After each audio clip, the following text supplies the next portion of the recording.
ایک بھائی نے مجھ سے کہا کہ بڑے کینلی بڑے دل سے کہ تو آپ میرے لیے یار پلیز دعا کیا کریں. So I was thinking why did he ask me. یہ ہم جب مشائخ کے پاس علماء کے پاس جاتے ہیں ہم کیوں ان سے کہتے ہیں کہ شیخ آپ میرے لیے دعا کریں؟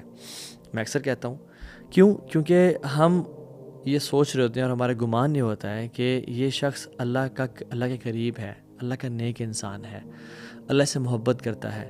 ہاؤ اباؤٹ ان کی دعا جنہوں نے آج تک اللہ سبحانہ و تعالیٰ کی نافرمانی نہیں کی. their worship is constant and uninterrupted.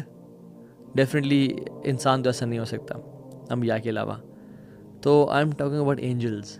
حدیث میں کیا آتا ہے کہ جو شخص نماز کے لیے آتا ہے اور وہ مصلی کی جگہ پہ بیٹھا رہتا ہے، اور یہ نماز سے پہلے بھی اور بعد میں بھی ہے، یعنی وہ مسجد میں آیا اور آتے ہی ہمیں نہیں بیٹھنا چاہیے، رادر تحیۃ المسجد پڑھنے چاہیے جو 2 رکعتیں ہیں، ٹھیک ہے، پڑھ کے انسان بیٹھ جائے اور پھر اس کے بعد نماز کے لیے کھڑا ہو، نماز پڑھ کے دوبارہ بیٹھے رہے اس جگہ پہ.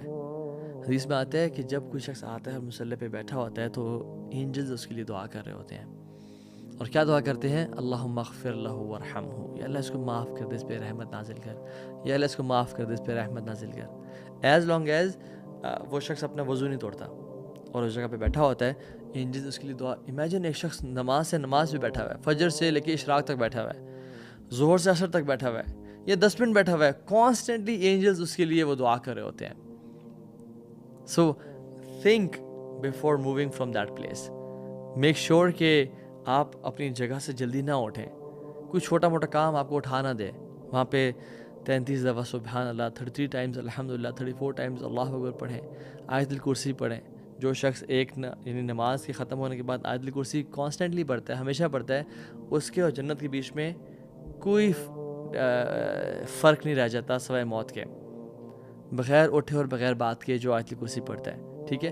سو سورہ اخلاص، سورہ فلق، سورہ ناس بیٹھ کے پڑھیں انشاءاللہ. نماز کے بعد کا اذکار کریں، ڈونٹ بی ان اے رش. اور شیطان اکثر جو ہے نا نماز میں خیالات دیتے ہیں اور کہتے ہیں کہ تمہیں تو جلدی ہے، تمہیں نکلنا ہے یہاں سے، اور ہم یہ اتنی گولڈن اپرچونیٹی چھوڑ کے کہ ایک تو نماز کے بعد کا اذکار اور اینجلز کی دعاؤں کو ہم چھوڑ کے نکل جاتے ہیں.